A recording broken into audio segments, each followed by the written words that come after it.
Greetings, Commanders, and welcome to the Friendship Drive Beginner's Guide to your Elite Dangerous HUD or heads-up display. The HUD can be a little overwhelming and there's a lot of information to process, but I'm going to walk you through it to hopefully help make it easier to find everything. First of all, let's take a look at what's on your main screen. The very center of the screen is your viewport, or what you see outside your cockpit. This cockpit view will vary depending on which ship you're in, but the HUD elements remain the same.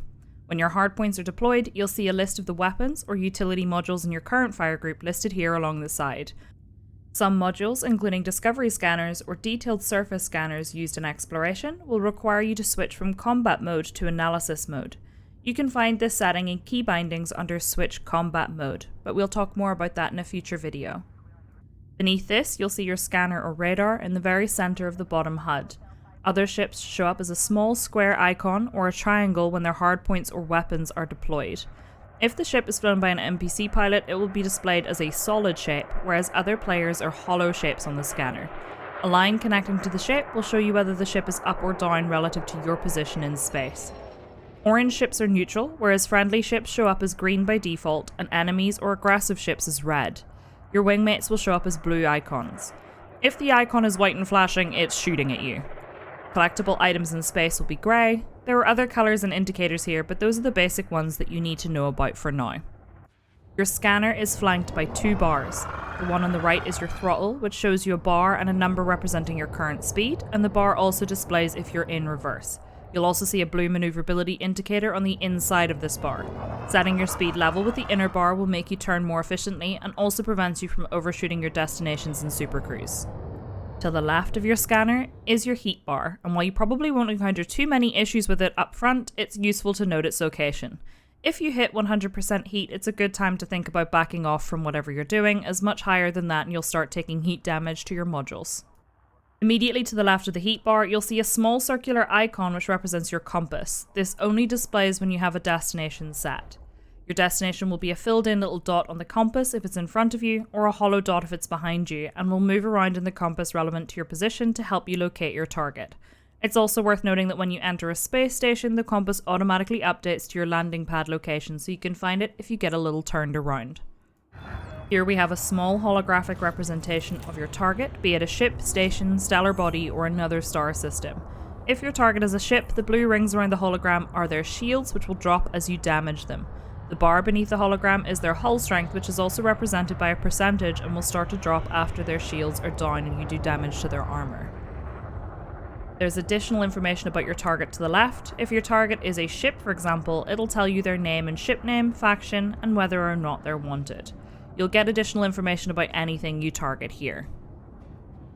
Over on the right of your scanner, you'll find your own ship represented by a holographic icon, along with your own shield and hull hit points. These update as you take damage, so it's worth keeping an eye on them. This section here is a little more complicated. This is your power distributor. The three bars represent systems, engines, and weapons. You have 6 total pips to apply to each of these three, with the default being 2 pips assigned to each. Pressing left arrow assigns pips to systems, up arrow for engines, right arrow for weapons, and down arrow to reset to the default of 2 in each. You can have a maximum of 4 pips in any one capacitor by default.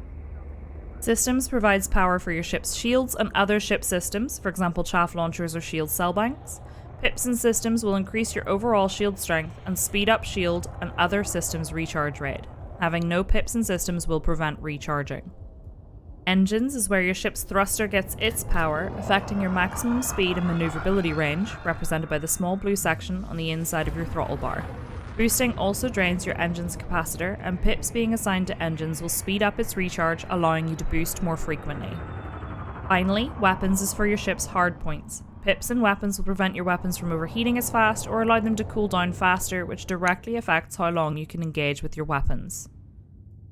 In the bottom right is your fuel gauge. This gauge is separated into 2 sections. There's a thin bar representing your running fuel, which is used up in Super Cruise and flying in normal space. Below that is a larger bar that can either be a solid line if you have a large fuel tank, or a segmented bar if you have a smaller one. This bar represents your main fuel tank and will be used up when jumping between systems. If you run out of running fuel, it'll refuel automatically from your main tank. The number /H on the bar represents how much fuel you're using per hour and will change depending on your modules and when you're flying around. Fuel is used to keep your ship running, and most modules require at least a small amount of fuel just by being turned on. We'll deal with how not to run out of fuel in a future video. Above your fuel gauge is a wavy line that tells you what your signature radius is. This is a heat signature and tells you how visible your ship is in space. For the most part, you won't need to worry about it when getting started, but it can come in handy to know later on if you decide to do smuggling missions or otherwise need to become harder to pick up by enemies' sensors. Beneath all of this is your mass-locked, landing gear and cargo scoop indicators. These will be filled in with a blue square if active. Mass-locked means that you won't be able to jump into supercruise or jump out of the system because you're too close to a station or planet, and your landing gear or cargo scoop indicators just show you whether they're deployed or not.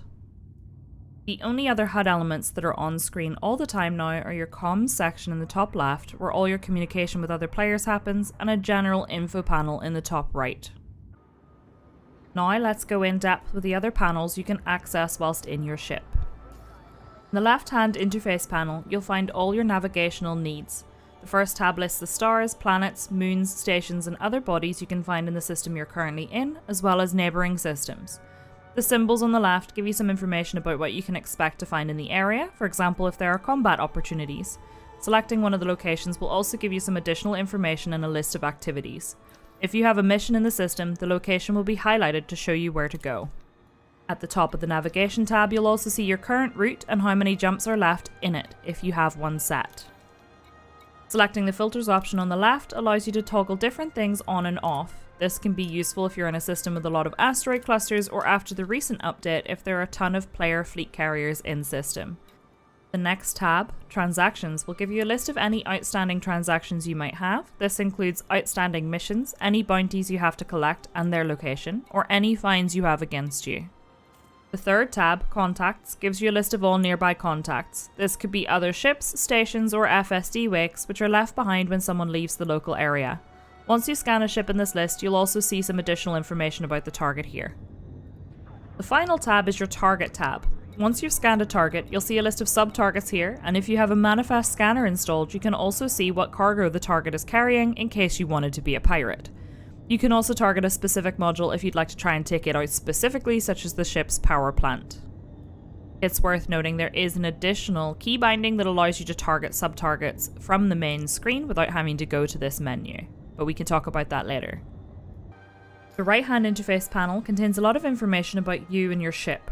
The Home tab shows your name, your current elite rank in combat, trade, exploration and CQC, the arena-style combat minigame, your current balance and rebuy cost. The notoriety value represents how naughty you've been, and we'll talk more about that later. Over to the right of that, you can access a bunch of different options, including customizing your character via the Hollow Me. You can also access the training missions without having to log out, which has been a really great addition. Never feel bad about having to go back and do training again to refamiliarize yourself with the game. The Codex contains some really useful information about your commander, and also hints at some discoveries that you or other pilots have made in the galaxy. There's also an in-depth knowledge base in the pilot's handbook in case you ever get stuck. Squadrons are Elite's equivalent of guilds or corporations, and you can search for one to join here. If you're looking for a beginner-friendly squadron on PC, the Boot Brigade is always accepting new members. Just leave a comment on the video if you request to join and let me know your commander name. Galnet News is an in-game, in-character news outlet that is currently on hiatus, but often has some interesting lore or hints at ongoing activities in the galaxy. Hopefully it will be back soon. You can also access engineers and galactic powers from this menu, but we'll talk about that more in a future video so as to not overload with too much information at once. The play button at the bottom here is for when you've added Galnet News articles or Codex entries to your playlist, so you can listen to the voiceover telling you stories while you fly. The second tab is your Modules tab. This shows you a list of your modules and their type, how much power they're using up, and their current health. You can also adjust your power priority on the right. This comes in handy if you have insufficient power to have all of your modules online at the same time, so you might set something to a lower priority so it turns off first, making sure you don't accidentally turn off your thrusters instead, leaving you dead in the water. At the bottom you'll see your power usage versus your total output. The Fire Groups tab allows you to assign primary and secondary fire to various weapons or scanners, and even have additional fire groups if one just isn't enough. To do that, just move over to the next column and assign additional fire button combinations to suit you. The Ship tab has all of your ship's functions available here. You can turn on and off many functions, or if you have turreted weapons installed, adjust their behaviour in this tab. If you ever find some essential modules have broken down, you can also try a reboot repair here. This will attempt to repair broken modules by taking health from working ones and will shut down your ship briefly to do so. There is also the self-destruct option in this tab. It's pretty self-explanatory, so use this option sparingly. This tab also has the flight assistance section, which allows you to adjust various flight assistant auto modules. If you have an auto dock or super cruise assist installed, you can adjust their behaviour here. You can also turn on and off flight assist. It's up to you whether you'd like to fly with it on or off, but most pilots keep it on, at least initially. Turning flight assist off briefly can be really useful for making tight turns in combat, which is why I personally keep it on hold, meaning I have to hold a button down to disable flight assist. Rotational correction refers to how your ship automatically follows the rotation of stations when docking. Turning this off can be a little confusing, though pilots who fly permanently in flight assist off often prefer it. There are additional settings in pilot preferences, and the final tab here gives you some basic statistics about you and your ship. The inventory tab shows your ship's cargo, including your total capacity. You can filter to show you only mission cargo, for example, or any illegal or stolen items you might be carrying. Down from that is your refinery if you have the refinery module installed for some mining. The materials section is where any materials for engineering go, and they don't take up any of your cargo space on your ship. There's also a separate section for data, which is another kind of engineering material obtained from scanning ships or objects. Below that we have the synthesis section, which allows you to use materials to create ammunition, refill certain modules such as chaff or heat sinks, refuel your life support in emergency situations, or refuel, repair, or restock your SRV or planetary buggy. At the very bottom we have the cabin section, which will show any passenger cabins you have installed.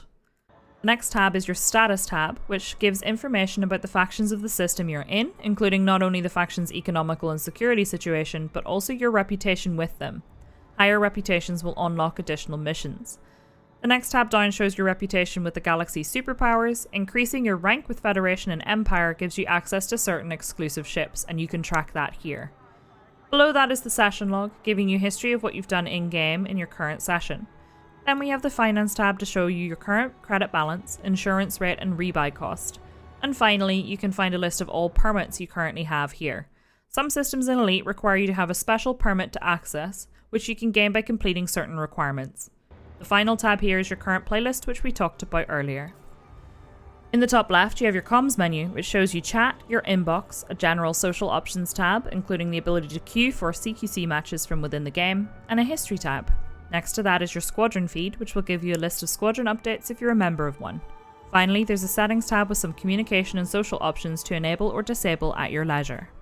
The final menu we have in our ship gives some basic information about the ship, as well as any interactions you have with your fighters or crew.